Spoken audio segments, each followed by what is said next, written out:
Welcome to the Absurdly Nerd Podcast. Every week we get together and we play and talk about games. This week the topic is underrated masterpieces. Games that people don't generally consider masterpieces that we think they should. So we're going to leave off games like God of War and Breath of the Wild and The Last of Us because it's kind of like generally in the community of video games they're accepted as 10s. None of us know what anyone has picked, each other. The ones I picked are the way they move their genre forward is what I mostly base mine around. So I'll have to see what they picked. I just picked games, and some of mine are games that are probably seen as 10 out of 10s.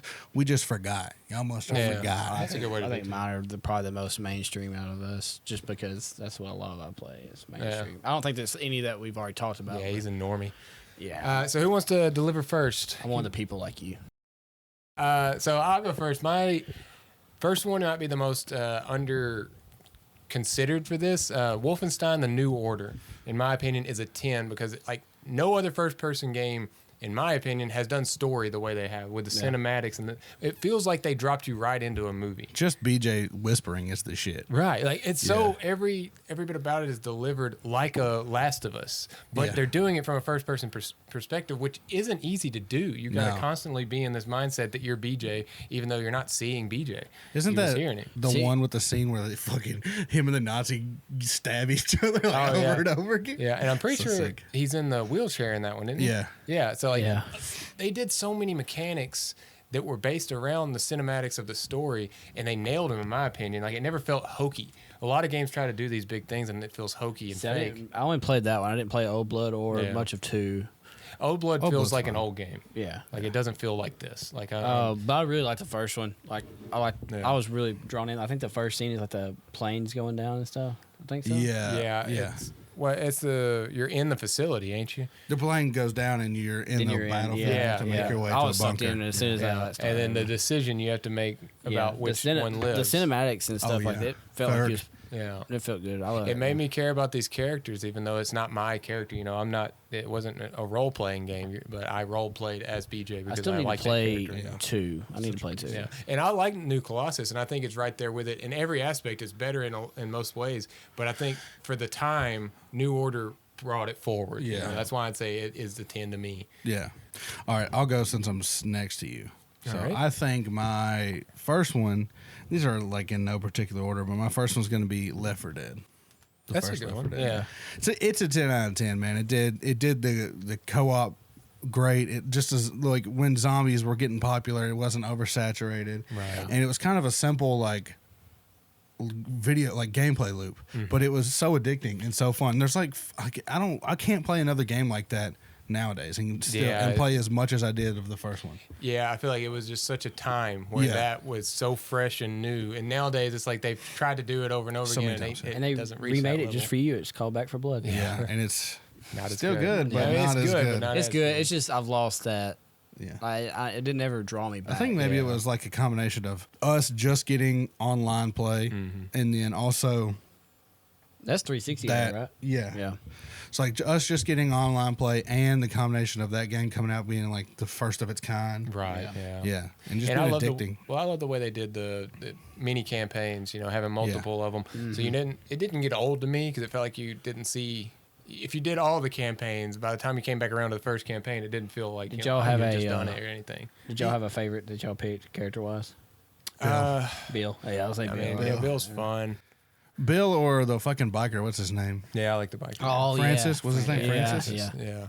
The girl was cool. They're all cool characters. Yeah. Was it Coach? That was in the second one, right? Yeah, Coach, and then the redneck, and Elliot was the redneck, and then the loan shark, and the other chick. I don't even know who. See, that's another thing. The characters in Back 4 Blood wasn't as likable as the ones. Oh, no. But I think if I'm going to look at Left 4 Dead and argue for it being, yes, a 10, the shooting isn't that special. It's really not. Fine. It's the delivery of all these special infected that make the gameplay feel diverse all the time. Like you're always worried about someone, one of them jumping in on you, a tank or whatever, mixing up the combat, and that's what's really exciting about it. Is and you the way also it can change knew, at any moment. You also knew the tank was coming at the end of the chapter, and it still was fucking horrifying. Like, and the witch is still one of the scariest enemies in all games. Oh yeah, dude. Yeah, it has its memorability to me that makes it a 10. I used to get like a sniper rifle and go right up to the witch and just fucking mag dump her ass. Yeah, get her right out of the way. Yeah. But anyway, what do you got, Eric? I have Persona 5 Royal, which is pretty mainstream, but I want to say my piece on it before we get judged. I think it takes the old game system of turn-based and brings it into as modern as it's ever going to get. Yeah. It's fast-paced. It's easy to understand. Every system in that game is easy to understand. And that's something to say, like, that's a big deal because I get overwhelmed with games with a lot of systems, and it's just hard to. Yeah. And that game actually streamlines. I think it's one of the best RPGs, like as far as that style goes. Yeah. And the story's good. Like that anime high school story is very good. It's a true 10, and I mean, we'll allow it because that genre isn't mainstream enough to where I feel like it does deserve its credit. I feel like Last of Us and God of War, they get thrown out there. Persona's right up there with it in terms of what it does for its genre. How many hours? Not as many people point it out. You know? And plus how many hours. And I think I think me and Merle have had this conversation before about the combat. I think the turn-based combat where you can switch between characters really helps you develop like the characters' personalities, and you start acting how they would act. Yeah, you start attacking how they would attack, or like healing, or stuff like that. So. Yeah, it nails every bit of that. Yeah. As long as it is, that game does a great job of setting up characters and making you like them. The more you get to spend time with them and stuff, and you get to pick and choose who you spend time with and learn about. And I like every system that it has in it. Like it has a lot of systems in play, and there's a lot of time to like where you have to pick what you do that day. But I think it balances it all and makes it a good game. There's a couple games that break the mold for like gaming styles that I don't like roguelike, it's Hades. And for turn-based, it's Persona.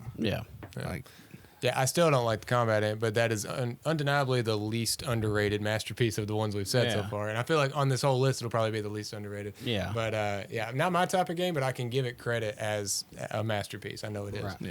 Yeah. Okay, so my second one, I don't think y'all will agree with, and a lot of people won't either, but I think Crash Team Racing is a 10 out of 10 game.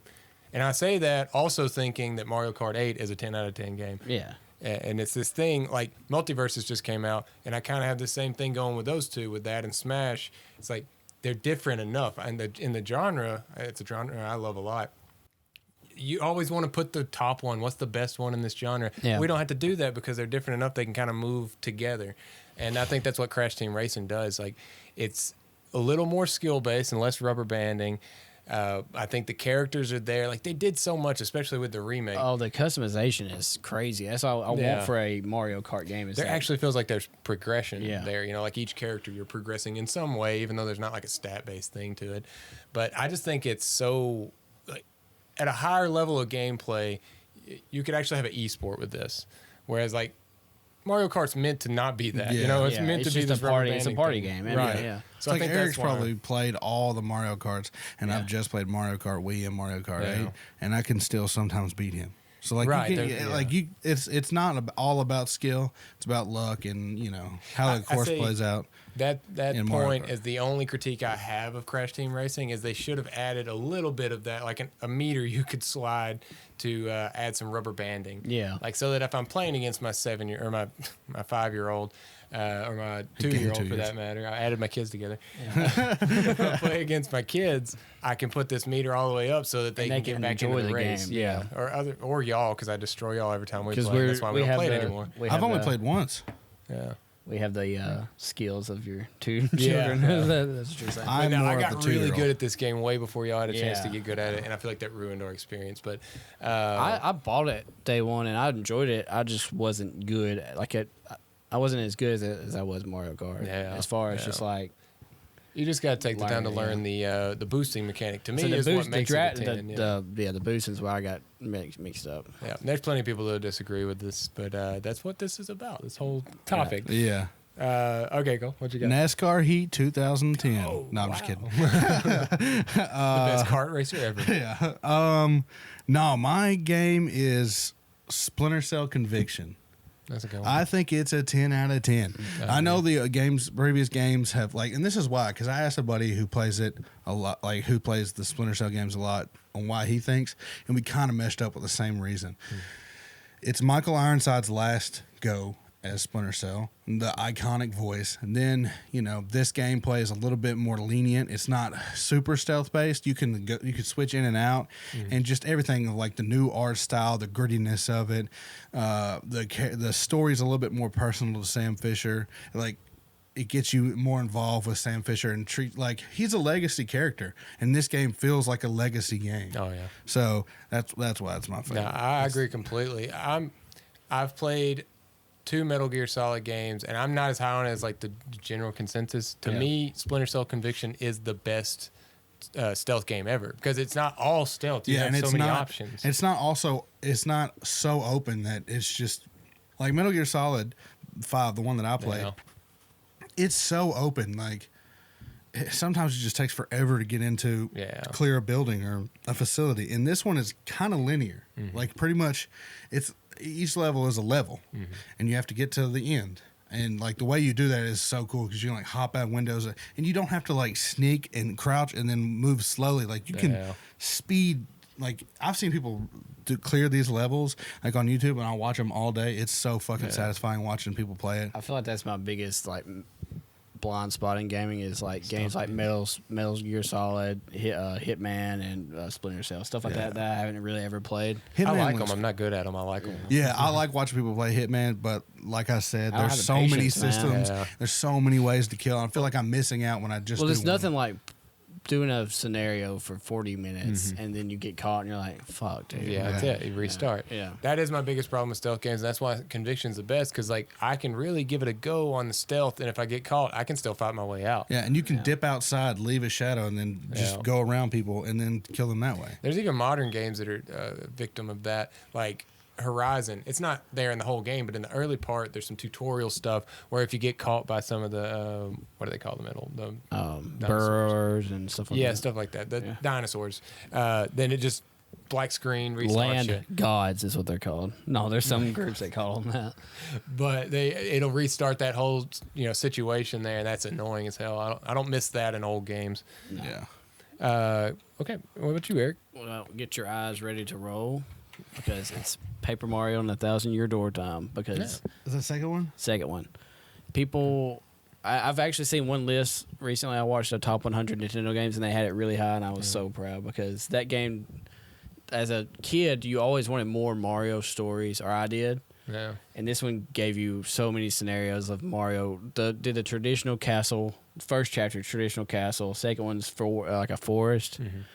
But then it's like you go to a UFC, you enter a UFC tournament and stuff like that. And then you go to space, you go to the moon, you do a murder mystery on a train. Like there's so many different scenarios. Yeah. And I think it does it. Like it's one of the best Mario stories told. Yeah, we're playing through the first Paper Mario, and I'm really just playing through it so I can get to the second one. No, the second one's good because I like the way how different the story is from chapter to chapter. I just miss the Nintendo used to have all these original characters that they would come up with for like these games, like different Toads, like would wear different clothes and stuff and had unique names and stuff. I just miss that Nintendo that had all these unique things going for it. It's wild to me that most top 100 Nintendo games lists don't have Paper Mario on there. Well, I mean, not the second one, and not that high. I've heard, and most people I've heard said the second one's the second one is the best. Like a Mario RPG. Like that's the one I always wanted to play, but it ain't on anything that I've ever played. And the Mario and Luigi games are good too. They're just harder to find because they're DS games. Yeah. But this one, I wish they would do something to get it on Switch because I think it would re-spark that love for Paper Mario. The Origami King didn't really do for people. Yeah, I wish they get into remakes. That'd be a good game to remake. Nintendo is they're sitting on so many things they could remake and they're not. No. But yeah, I think it's like one of the best Mario stories that's not already. People talk about Odyssey and 64 and stuff like that, but I think this one is like it really gets the character down. You could talk to Luigi after every chapter, and he goes on his own adventures, and he just tells you what he's been up to. And it's like it's optional. You don't ever have to talk to him. That's the game they need to make. Yeah, they need to make Luigi. What Luigi did. Paper Luigi. And he has what he was doing. Yeah, and he has Mario 2.5. partners. Yeah. Like you have partners that you trade out, and they do different abilities and stuff. But every time you see him, he has a different partner with him and stuff. So he's doing his own like adventure and stuff. That's super cool. Yeah, that's the game they need to make in 2023. It's Paper Luigi, and we finally find out what he was doing during. And it was so crazy because at the end of the first one, you just roll credits and you don't play it anymore. And at the end of the second one, it drops you back into that world, and you can do the stuff you missed and all that. I was like, oh, I don't know what to do. Like, I don't know any of this. This is the running title for the new Paper Luigi. Paper Luigi, Search for Recognition. Yeah. But I was a toss-up between that and Luigi's Mansion 3. That, 'cause I was going to do one Nintendo game, and both of those. I think Luigi's Mansion 3 got a lot of love when it came out, though. So I don't know about it as a 10. I don't know if it got that kind of love. No, I think it's arguable. Yeah, for sure, it's up there. I agree with that. So my last one is a tearjerker. What Remains of Edith Finch? That is great game. Dude. And I feel like people that have played this game, like, it's pretty well known. Like, this is a 10. Yeah. But it's not a mainstream game at all. It's not a triple. It's not a triple A. Right. It's an indie. There's a lot of people that just miss these. But no game has ever made me feel like this game made me feel. Like it was like watching a full season of a show all packed into a pretty short game. It's like an anthology series, too. Right. Yeah. You got all this emotion, and like you barely know these characters, but you care about them, and like they're not even alive when you they're dead when you visit these memories. But like every single memory connects with me, and I think about them from time to time. Why it's a 10, in my opinion, is video games aren't seen as art by the mainstream. Yeah. And I think if anyone played this, they would really change their mind on that because the way it's told is in such an interesting way. Like all of these vignettes that they put on all of these memories. Well, I just think it's important for video games. This is for sure art, dude. I didn't even ever think of Walking Sims being anything much to me. Yeah. And then I played that, and it stuck with me. I still think about it. Like it's one of my favorite experiences I've had with gaming. It's so fun. Yeah, but it's not fun. It's not the right word, but it's it's memorable and lasting. It's lasting. Like there's still parts of my day when I have nothing on my brain, and then I remember the part where the guy's just like endlessly in a factory chopping things. I'm just like, it was that moment was so tense. You were like, something bad is definitely going to happen. Feel it. But it doesn't. It never happens when you think it happens, and then it just sticks with you. Still, like certain stories in that stick with you. Yeah, the one that sticks with me the most is the swinging. You're playing the kid just swinging out on the cliff. Oh yeah. And then all of a sudden he flies away. Like it's. But it does it in a beautiful way. They don't pretty. Just do it in graphic bad ways. He flies and it's a beautiful moment, and then you kind of know what's going on. But they still portray it as like a beautiful thing. Yeah, I recommend it to anybody that I don't care what kind of games you like. Just try it. Anyone can play it. That's the thing. The mechanics are simple. Like play it and show it to other people. I think it's an important game. Yeah, it's just as good as any movie or any. Right. Oh yeah, for sure. And it doesn't take much longer than a movie to beat. And you can break it up in small chunks too. So moving on, you Colt. All right, my last one is a game that I'm super passionate about. I bring it up as not much on the pod, but I've talked about it a lot, and it's Sleeping Dogs. Oh yeah, Sleeping Dogs is a 10 out of 10 for me, dude. Everything from the world to the character playing to the voice acting, it's awesome, dude. The fights are awesome. Like it's based in Hong Kong, so there's not a whole lot of weapons, and the martial arts in this game is so sick. It's deep, and it's just like you can go to different dojos and then fight bare knuckle fights, and then you're an undercover cop infiltrating the triads. It's fucking awesome, dude. It's so cool. And unlike the guy who plays the main character is a real actor. He's been in Altered Carbon and some other shit. But I didn't even realize that was him. Yeah. And Emma Stone's in Sleeping Dogs, right? Yes, Emma Stone's in Sleeping Dogs. Yeah, she's a girlfriend. But yeah, and then the DLCs are fun as shit, and you drive on the wrong side of the road, and it's just fun. Like the combat, the driving, it's all super fun. Yeah. Now I played quite a bit of this game, and I see what you're saying for sure. Compared to a big budget game, that's the only thing that holds it back. But for what the budget was, it's awesome. And it does feel so realistic, to what a Chinese movie feels like. The cop stories. Yeah. It's so authentic that without a doubt, it's authentic if it's nothing else. Yeah, I've watched a lot of Donnie Yen movies, and it makes me think that they're the same. The atmosphere is dark. Gritty looking, but it's not a dark game. No, there's moments that are really funny too. Yeah, there are moments where it's funny, and there are moments when it can get pretty dark and grim. But it's just so fun for me to play. Yeah. Like as a guy who loves Saints Row 2 and GTA, all the GTAs, like this game is right there with it. Like, yeah, I think the thing that holds it back for me is the fact that there's no guns and stuff. But like, it's cool to have that genre, that subgenre of third-person beat 'em up, crime game. Like, I like that, and I want them to expand on that with more money. Yeah, the only bad thing about that game is the gunplay. I the gunplay is it just feels like it's an add-on. Yeah, it's an add-on. You can pick up a gun, and then when you run out of ammo, you're out. Yeah, for a long time. Yeah, until you find another gun. Yeah. But no, I like the shining light on it because I feel like a lot of people probably haven't even heard of it. Yeah, I saw it like this weekend. I went on a trip last weekend with some buddies, and a buddy bought his PS5, and he was going through his like hard drive and like all the shit he has, and he had Sleeping Dogs downloaded. And I was like, let's play it. I want to play Sleeping Dogs right now. You went on a trip last week? Yeah. Well, I thought you just didn't get accepted into the Escape Academy. I didn't get that actually is what happened. Yeah. And then I went to my friend's house to play PlayStation. Sleeping Dogs. Yeah, to play Sleeping Dogs. What's your last one, Eric? Well, let's get your eye rolls back out. Okay. I'm ready. I'm always ready. This series has games I would call masterpieces, but this one I want to shine a light on because it is not given the credit for it. Is Resident Evil 7. This was a dead series. After 6, nobody was looking forward to Resident Evil games. It killed it. I mean, it killed the franchise.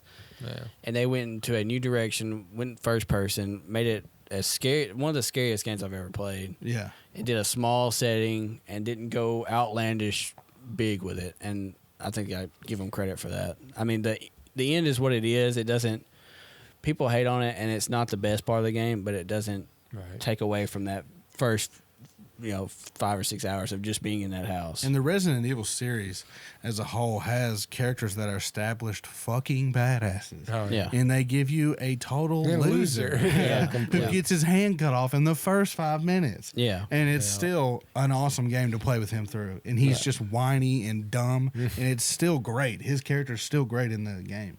I think this is like the epitome of what this topic is because I fully agree with you, but I hadn't thought of it that way. Like Resident Evil 7 is the savior of Resident Evil. Like it was headed it's to the a reason grave. we have the remakes. It's the reason we have Village. It's like it puts some more life into it. But it didn't do it in a like, hey, here's Resident Evil 4 remake type of way. I mean, not that that's a bad thing. I'm glad that's happening. It was like, hey, we're going to try something completely new and see if we can bring y'all back because that's what we did when we made the originals. And we it felt like they did this just like Texas Chainsaw Massacre horror of that family being just psychotic and such small scale. And I love how they switched to first person. Like when I first saw it, I was like, they're switching to first person. This is gonna be it's not. Well, I did think like it's not even a Resident Evil game anymore. But then they made it that like because half of that game doesn't feel like it, and then all of a sudden you're like, oh, I see. Everything works. But that's the way they had to shift because their characters are established badasses, and what's scary if you're a fucking Star member and you have a pistol and you've already survived. And Mr. X. I'm getting a little bit of a spoiler too for Resident Evil Village. Yeah. You take over for Chris at one point to go save Ethan, and they give you all of his loadout, and you're just blasting through shit. Really? It's like, this is why you don't play as these characters. Kind of game breaking. That is a good point. But I mean, it's a cool cinematic moment where you're just like, that's towards the end. You're like, fuck this village. Dude. We're I'm Chris Redfield, and I punch rocks and also murder werewolves. But like 7 doesn't get the credit, and like it's not a perfect game, but it is for getting that series back on track. I think it deserves a lot. And it's scary, dude. Yeah, it's scary, legitimately scary. I would say, it's not perfect it's just because of that 8. last. Oh yeah, definitely. Yeah, but I would say just because of that last act, it's not perfect. But that doesn't keep it from being a 10 because I think the first 2 acts are so strong that like it stands out in people's brains. Like people want PT so bad, but I think this is the closest we've gotten to it. Yeah. In terms of that sheer, I don't want to go around this corner feeling that you got. And having just somebody, knowing that there's somebody out there looking for you in that house is awful. Like and Mia. Like Mia in the first part, when you fight Mia and she's actually, like, she's bad, that's fucking scary. You got to blast her and shit. Like, scary. I also want to give it credit. This is a me thing, but it was also one of the, like, I had VR for about a month for it. I got Resident Evil, and I played it in VR, and I was like, "This is what I want from VR. It's just whole games, like a game where I can spend hours in it." You know? I remember you tried the first boss fight in VR 100 times. Oh yeah, it was at least 100. No, yes. Where you drop down garage. Yes. Yeah. It was the garage. Not garage. It was the basement. The pit. The pit. Yeah. We've restarted 100 times, and then Eric took the VR off. He's like, "Dude, I can't do this," and then he switched over to regular and beat it the first time. Yeah. But it was just so like. Dang, I would have thought it'd be easier. It was so scary in VR. Yeah. Like I think it threw off like your timing and stuff. Because you like guy with a chainsaw was attacking you, dude. You didn't aim with that though, did you? You aimed with your looking, like your retinal. Your retinal would move with you. Oh, well, that's kind of difficult. Yeah. But yeah, reticle. By the way, reticle. Yeah, retinal. I just wanted to clear that up. It was in the back of my head. I was trying to figure it out myself. Your retina moves the reticle. But yeah, no, that's what we believe to be underrated masterpieces, and I really like both of y'all's lists. I was expecting to be annoyed, but I liked. Not that I didn't have confidence that you could do this topic. I have some others that like.